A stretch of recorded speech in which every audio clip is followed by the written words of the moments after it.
we are, and welcome to another episode of the Friday Night Movie Podcast.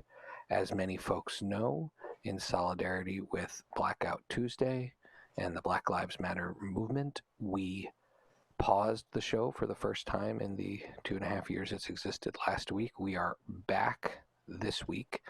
And before we get into what will be the Friday Night Movie Podcast, we do want to provide some reflections on what's been going on in the world and recognizing that we are not the most important voices to listen to right now, but we also couldn't come back to the show without recognizing that things can't go on in business as usual. So first, I want to start by saying that Becky, Lily, and I, and our families, the whole Friday Night Movie family, express solidarity with the Black Lives Matter movement.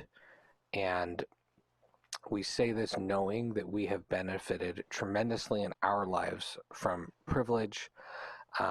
And some advice I got recently that I want to channel from a dear friend is that something we can do to help is to use that privilege that we have to fight racism, fight social injustice, and stand up for those in the Black community. And so we will be doing this in our private and our public lives even more than we have before.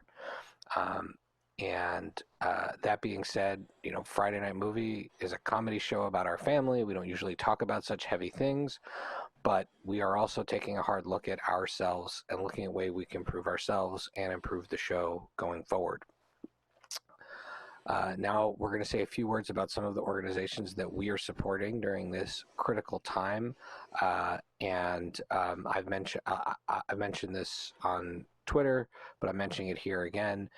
The NAACP Legal Defense Fund, it's an extremely important organization. It's helping to defend our democracy. It's supporting crucial efforts to end police violence, protect the rights of people to protest, safeguard people's right to vote.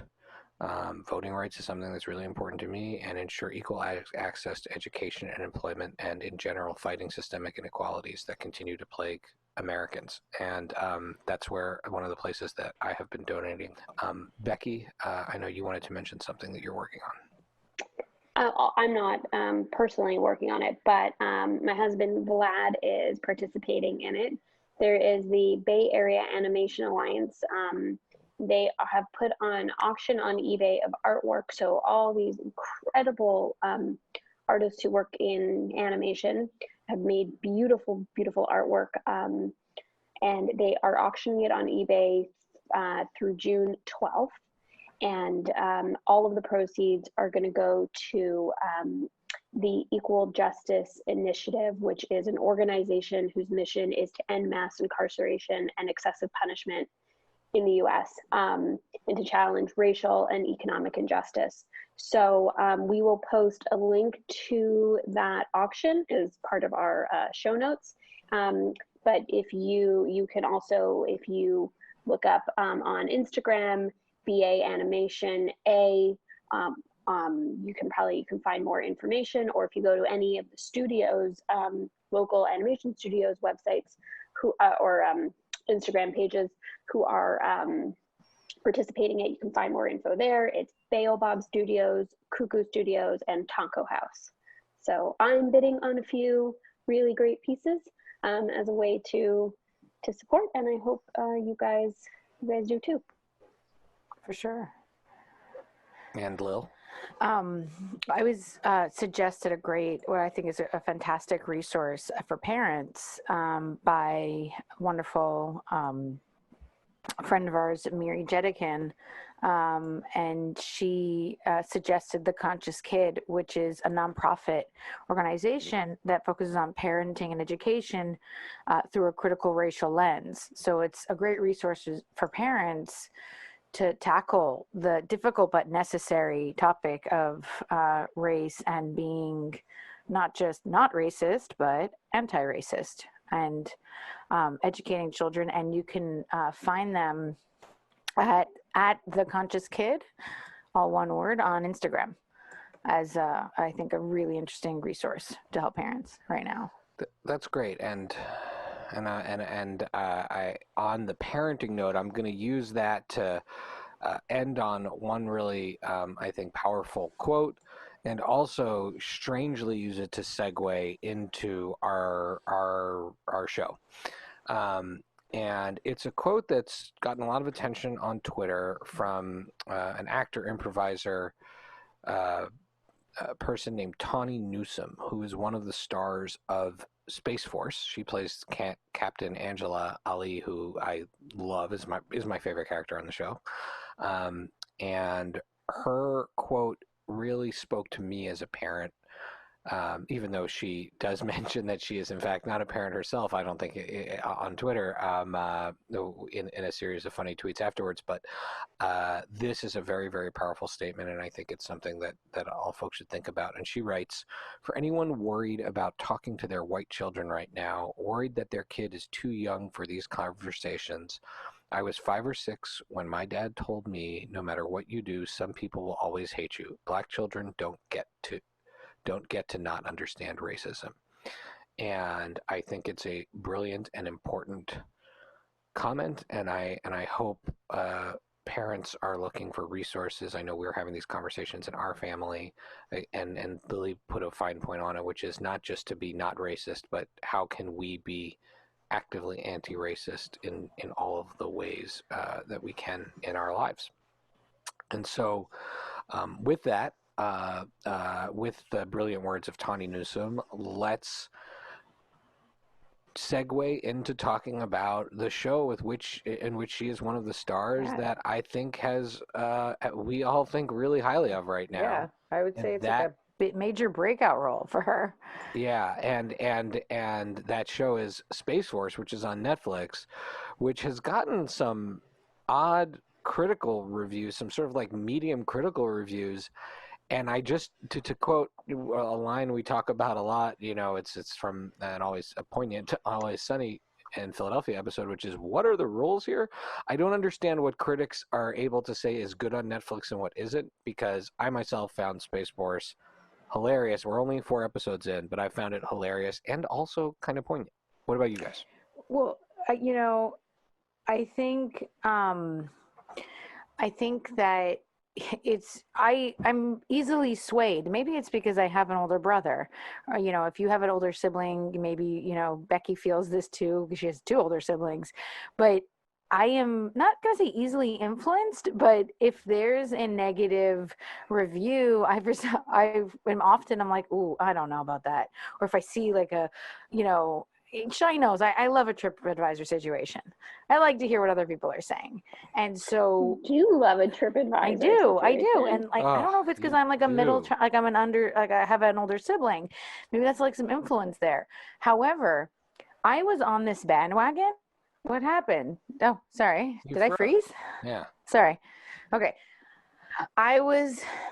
Can you hear me now? Mm-hmm. Sorry. Yep. So what's happening? I was on the bandwagon of this show from the get-go. When I saw it, you were like, I'm so excited. Right. And I kind of rolled my eyes and I was like, oh, is this going to be just more The Office? There's a good chance this could be a piece of shit. I get it. But I felt that I needed this. So I needed this win. I was like, I'm on this bandwagon. You bought early.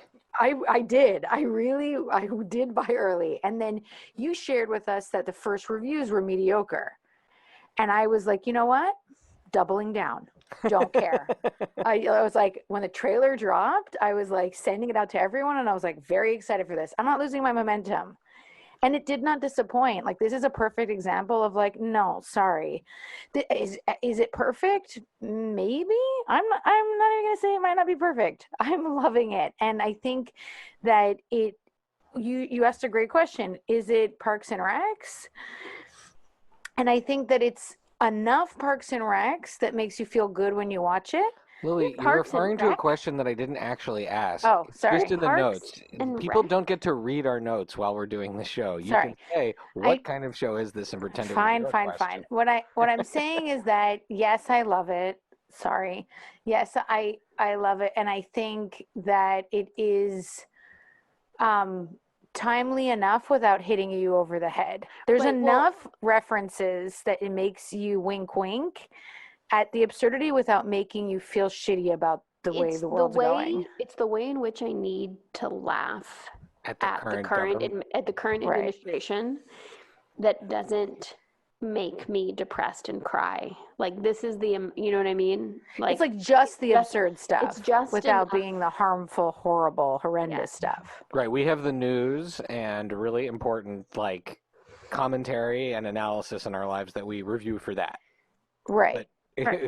But this is a different. Just to laugh. I mean, and I think the second episode, the second episode, aka Murderous George, is a great way to laugh at it. But I would say, speaking of Parks and Rec, No, he hasn't asked the question yet. You have to wait. The question is this show Parks and Rec or is it Dr. Strangelove? Like, what kind of show is this? I think one of the reasons why critics get confused is when they don't know what kind of a show is, then they tell people that. They're like, we don't know what kind of show this is. Who's going to like this? I think it's clear that there's a formula. You need a Jerry. There's a Jerry. Okay, we got our Jerry. But this is a much better Jerry. Brad is phenomenal. They're like, okay, let's do Jerry and up the ante. Fantastic. There's heart. So that's very Parks and Rec. There's heart at the end of the day. These are not terrible people. All of these are not terrible people who you're watching. You know what I mean? The head of the Air Force guy is, but that's it. Well, you need a nemesis. No, but I mean, there were terrible people on Parks and Rec. The scenes of the Generals Round Table is probably one of like my favorite. Like, the writing, the performance, and the editing of those scenes are phenomenal. I think you also have to say Putty. I mean, it's so well done. And I don't know the actor's what's his name from? He's Putty from the the Air Force guy who's from the Americans. Kick something. It's just. Hold on. I know you're talking. I don't know the name of the actor, but yes, like Seaman from the Americans. Yes, the FBI agent, Noah Emmerich. But this is a case where phenomenal casting is not wasted once. That's true. Like, you have like Jane Lynch. I don't know if you guys got to the scene like where Naird, who's played by Steve Carell, like mentions her being a woman. Oh yeah, in episode 4. That was amazing. Right, and he's like, "Come on, she's a woman. She gets it." And because when he's bragging about understanding how a tampon works. Right. And she's like, scene. "Mention my gender again, and I'll fucking kill you." She's so well not done. wasted. Like, that's a perfection. Like Jane Lynch, perfect moment. Also, the Coast Guard bit is pretty funny. When they don't want to let him in. They don't let him in. Because these are I would say I've known a lot of people over the years who work in these areas, and these are sort of very common tropes that people joke about in the world of, the defense world and stuff like that. So it's very inside jokey, but it's also relatable and very funny. Right. I think it is because there's parts, again, I'm only about 4 episodes in, but the part where the fact that there's this relationship between the father and daughter in particular that is being visited and revisited, I think is really, really valuable to showing how it is about relationships, and it's about these characters, and they did a whole episode basically about him learning to share his feelings, which I think was really, really important. And in the previous episode, the daughter, whose name escapes me, spends the entire day hanging out with Captain Angela. Ali. Yeah, and I thought that was my favorite episode so far, because also it is a great episode. I finished this show, and that is a fantastic episode. Because I felt like, and this solidified Angela as my favorite character,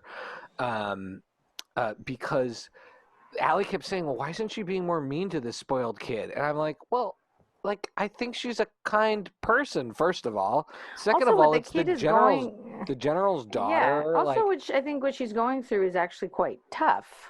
Like, if Angela's remotely a human, she can see that this teen is clearly going through stuff. But she also, I hope it further evolves with her kind of mentoring the character of the daughter, whose name is escaping me right now. Erin. Hopefully Aaron. there's more seasons to see these relationships Exactly. evolve. What I like about having finished a season, what I will say is that I like that they didn't try to do all of that and build all the relationships and solve all the issues, because it's like clearly they're hoping for more seasons because there's a lot more story to tell. Yeah, it Halfway feels like they're through, really it takes like a beeline, and the characters like the story does shift quite a bit, and I that couldn't just opens it up. I couldn't tell if they were like afraid, oh, we're not going to get more seasons, so let's pack in all of these threads into one season, or if they thought, oh, if we don't like start pulling on these threads, people will lose interest. We need to like move it along more quickly. I think But since Netflix, I hope they now start filling in the gaps. I think what I hope it's more that they don't get like, act like babies if they don't get perfect reviews, because they went to Steve Carell and were like, as soon as Trump announced Space Force, they went to Steve Carell and were like, would you do a show about Space Force? And he was like, yes. Oh. And then he went to Greg Daniels and was like, would you do a show about Space Force? Just with the words Space Force. And he was like, absolutely. I think they've done well. And this must be a very, based on the title. We were watching this though, and we were like, Netflix spends a lot of money on things. This looks like a very high budget show. John Malkovich and Steve Carell. They take the helicopter up like 500 times during the season. And let me tell you, insurance for helicopter rides, that's expensive in production. But those actors alone cost probably as much as the fortune. Whole production. But what I got the sense from Carell, I mean, he didn't get into details about all the casting when I saw the interview with him, but I got the sense that people really wanted to be on board with this. And I mean, I don't think Malkovich took a pay cut. I'm not saying that, but clearly the guy is a genius, because to me, he is. I mean, is that your MVP? Let's talk MVPs. Is that your MVP? Wait, I'm not ready for MVPs. I have a few comments. I'd like to hurry up. Time is of the essence. This is a quick ep. I have to tell you. Okay, I'm only going to make one comment then, which is that. I think the one place that they need to give more breathing room is to F. Tony, because it's like they're afraid he's going to be John Ralphio, but they're not giving him enough space to be fully F. Tony. I love him. No, I watched the whole season. Oh, okay, yeah. I think he gets to shine more. F. Tony. So I want more F. Tony. Let's just make no bones about the fact that my professional career is very similar to what you guys always. Also, his last name is Scarapiducci. It could not be more perfect. I just want you to know that I die every time he says stuff, because obviously the people who do what I do for a living are not as crazy and vulgar and awful as he is, but. When he goes toe to toe with the other publicists, let Shai finish. I'm dying to know what Shai does for a living. I'm just saying, if you want to know the absurd of what I do, that is a great example. And the episode with the uniforms, where I can't. But also, up to the White House. Did you see when he goes toe to toe with the other publicist? No, I haven't gotten there yet. Oh, that's. But the capes. And at one point, someone says, "Can't you just sit and play on your phone?" And Allie just looked at me like, "Can you just sit and play?" It was amazing. So let's talk MVPs here. Okay.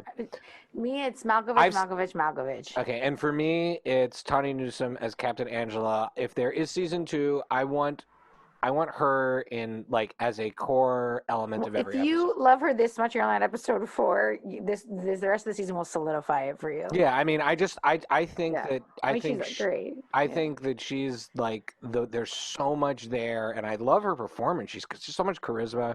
That's my go-to character that just makes me happy every time she's on the screen. Who's yours, Beck? I'm sorry. I think my MVP. I will say Carell, because I think ultimately he's a great lead and his character's really interesting and actually I really like the character. I think that because he is such a big part of the show, he can be my MVP, but secretly my MVP is Brad. I think he's the funniest. I think the shtick with Brad do you want to is know the something funniest. that is factually there's some things I've heard that are factually correct about the show and some that are not. Get out. But one of the things that are factually correct is that, you know how they keep reminding him that he's a general? like a one-star general. Yeah, which is a big deal. Exactly. Mom was watching it. She's like, "How is he his secretary? That's 1 star." No, to be at that level, to be the executive officer, I think is what it's called, or the executive assistant to a general that is a 4-star general, which is what the heads of the services are. Like, you need to yourself be an amazing general, and that's, by the way, the same thing at other places, like the State Department. The person who is the executive, like who manages that executive level for the Secretary of State, is usually like a very, very, very high level diplomat, because the stuff they're dealing with is high level. So the fact that they kind of conflate the ridiculousness but also pay tribute to the fact that his rank is high, I find hilarious. Yes. So Becky, I think that's a good, I think that's a great choice. They also do eventually reveal how he got that job, which I think okay. All right. We'll hear more. All right. Favorite moment so far, mine is when they realize the chimp ate the dog. and only and then he goes back on giving him the Medal of Honor. Yeah, and then when the chimp gets pulled in by the Chinese spaceship, and he repeatedly starts talking about how he hopes the chimp won't give up any secrets. To me, like, for all the things I love about the characters, that absurdity made me cackle. I was laughing so hard I was crying, because I was like, okay, I know what kind of show this is. Exactly. Me, and I'm curious what Becky's going to say. I mean, any scene with Malkovich and Naird, as it goes over and over with Carell and Malkovich, as it devolves, because that is a relationship that absolutely evolves during the show. I just love them so much together. But there's one scene where he takes him to buy a tie. And I just, it's got a lot of heart, that scene. And I think there's a whole shtick throughout, like they're like fighting the whole episode, and it ends with that, him taking him to go buy a tie. And I thought that was I loved that scene. Very cool. Beck, how about you? So for me, all of the general round table, the round table scenes with the generals, for sure, because I already talked about that. But there's a scene later in one of the later episodes, Shai, you haven't gotten there, with Captain Ali and Dr. Chen driving around together, and he's explaining manga, and not anime. It's manga to her, and she gets really annoyed with him, and she calls him out on the fact that he's been driving around, taking extra time just so he can explain it. It's just this really, really funny. First of all, I identify with it. That is the kind of thing I would do. And I immediately thought of Shai being like, Shai would 100% not get to the destination, so he could keep explaining to you a very specific also that's a relationship that develops, like that friendship, which is fun. That's a great one. That's great. So thumbs up all the way on this show so far. Let's go. Now, speaking of things we love, Recs and shout outs. Lil, what are you watching? Well, thanks to your wife, who has yet to text back. Okay, this is now 3 weeks. She's just freezing you out. Yes, we have watched 12 episodes. The season's 12 episodes of Outer Banks. And at around episode 8, I was like, how is there 4 more left? Like, that's all I could think about. But then I have to say, eps 10, 11, 12, pretty exciting. So classic Netflix. Yeah, and I would say, like, if you're 13, you are going to love this show. If you're not 13, you really don't need to watch it. Former guest of the show, Mark Toner, loves this show. I mean, he's got 4 daughters. It's right up his alley.